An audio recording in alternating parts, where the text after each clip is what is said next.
Halo para penggerak desa dan tokoh masyarakat. Kalau kalian punya proyek impian buat desa, tapi suka pusing mikirin pendanaannya, nah, kalian ada di tempat yang pas banget. Hari ini kita bakal membedah tuntas aturan main terbaru soal bantuan pemerintah untuk tahun 2026. Yuk, langsung aja kita mulai. Pertanyaan sejuta umat yang pasti ada di benak tiap organisator masyarakat, gimana sih cara konkret dapetin dana atau fasilitas dari kementerian buat proyek lokal kita? Sering banget kan birokrasi itu kerasa kayak labirin yang bikin pusing. Tapi tenang aja, kita udah pegang petanya nih. Peta jalan kita hari ini adalah Permendes PDT nomor 2 tahun 2026. Ini tuh bukan cuma sekedar tumpukan kertas hukum yang membosankan ya. Aturan ini justru kunci utama buat ngebuka peluang emas di desa kalian. Anggap aja ini kompas kita buat hari ini. Agenda kita kali ini cukup padat. Pertama, kita lihat peluang emas penggerak desa.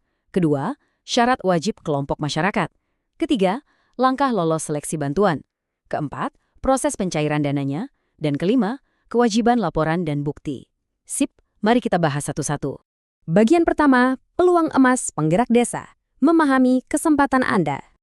Kalau kita intip pasal 2, ternyata bantuan kementerian itu nggak melulu soal uang tunai loh. Ya, emang ada dana operasional. Tapi di luar itu, ada juga bantuan fisik berupa sarana-prasarana, rehabilitasi gedung, bahkan beasiswa pendidikan dan penghargaan. Jadi, apapun kebutuhan proyek kalian, kemungkinan besar jalurnya ada di sini.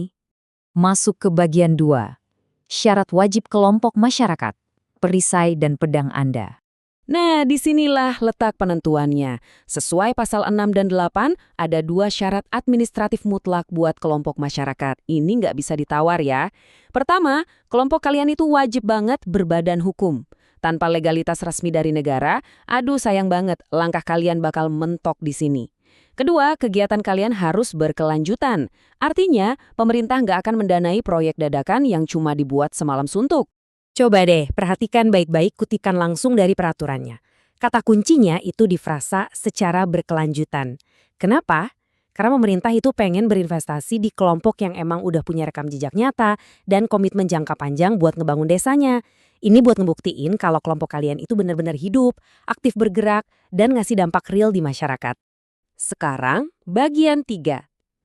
Langkah lolos seleksi bantuan, menavigasi proses birokrasi. Biar nggak pusing sama jargon birokrasi, mari kita bedah pelan-pelan. Waktu kalian masukin proposal, dokumen itu bakal dievaluasi sama yang namanya PPK, alias pejabat pembuat komitmen. Gampangnya, mereka ini sang penilai. PPK adalah pejabat yang emang dikasih wewenang langsung buat nyeleksi dan ngambil keputusan yang bikin uang negara keluar. Jadi merekalah audiens utama dari proposal keren kalian itu. Habis urusan sama PPK kelar, ada lagi nih yang namanya KPA atau kuasa pengguna anggaran. Kalau PPK tadi itu penilainya, nah KPA ini yang megang stempel persetujuan akhirnya. KPA yang bakal mengesahkan keputusan akhir supaya anggaran tersebut beneran sah dan bisa dicairkan. Terus gimana persisnya alur proposal kalian supaya memenuhi kriteria seleksi? Ada 3 langkah utama. Langkah pertama, pastikan kalian ajuin usulannya udah bener-bener sesuai sama petunjuk teknis. Langkah kedua, PPK bakal ngecek dan menyeleksi kelengkapan administratif kalian. Kalau semuanya udah oke dan lolos, masuk ke langkah ketiga, di mana PPK menetapkan daftar penerima yang kemudian disahkan sama KPA jadi surat keputusan atau SK. Nah, SK inilah tiket emas kalian. Oke, lanjut ke bagian 4. Proses pencairan dana bantuan menerima hak Anda. Buat urusan pencairan, ada sedikit beda prosedur nih yang mesti kalian catat. Merujuk ke pasal 14, kalau bantuan kalian itu bentuknya uang tunai, kalian bakal tanda tangan berita acara serah terima langsung sama PPK. Tapi, kalau bantuannya wujudnya barang atau jasa, kayak misalnya traktor atau material bangunan, proses serah terimanya itu dilakukan sama pihak yang disebut kuasa pengguna barang. Waktu nyairin uang tunai, kalian bakal dihadapkan sama format berita acara serah terima uang yang bentuknya kayak begini. Di dokumen ini, kalian posisinya sebagai pihak ke-1 yang secara resmi menyatakan di atas kertas kalau kalian udah nerima dana negara untuk ngejalanin pekerjaan sesuai perjanjian. Beda lagi kalau bantuannya barang, kalian bakal ngisi yang namanya daftar barang atau jasa. Di sini tiap-tiap barang dicatat detail banget, mulai dari nama spesifiknya, volumenya, sampai harga belinya dalam rupiah.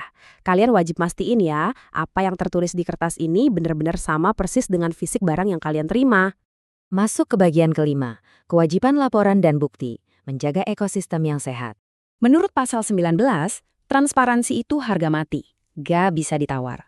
Kalian wajib banget ngasih laporan pelaksanaan bantuan ini minimal 1 kali setiap 3 bulan. Jadi harus siap-siap bikin laporan kuartalan secara rutin. Kenapa sih repot-repot? Ya ini tuh super penting buat ngejaga kepercayaan pemerintah sama kelompok masyarakat kalian. Coba kita bedah tanggung jawab apa aja yang ngikut pasca serah terima. Pertama, tolong banget setiap nota dan kwitansi wajib disimpan rapi buat kelengkapan administrasi. Kedua, dan ini yang jujur sering kelupaan, kalau ada sisa dana, sekecil apapun itu nominalnya, kalian gak boleh ngantongin. Sisa uang itu mutlak harus disetor balik ke kas negara. Dan yang ketiga, pastinya kalian wajib memelihara barang atau jasa yang diterima itu sesuai petunjuk teknisnya. Nah, coba lihat kolom keterangan di format laporan resmi ini. Meskipun kelihatannya cuma kolom kecil, ini tuh pengingat besar kalau realisasi dana kalian benar-benar dipantau dan dievaluasi langsung sama pihak kementerian. Percaya deh, kinerja yang amanah di tahap ini bakal ngebuka jalan lebar buat bantuan-bantuan yang lebih gede ke depannya. Jadi, birokrasi yang tadinya kelihatan ribet bin gelap, sekarang udah terang benderang kan? Kalian udah paham pentingnya berbadan hukum, udah kenal siapa itu PPK dan KPA, plus tahu persis cara pelaporannya. Peta jalannya udah ada di tangan kalian. Pertanyaannya sekarang, inovasi besar apa nih yang bakal kalian luncurkan besok pagi untuk mentransformasi desa kalian? Ayo, siapkan legalitasnya dan raih peluang emas itu. Sampai jumpa di pembedahan materi kita selanjutnya. JDIH,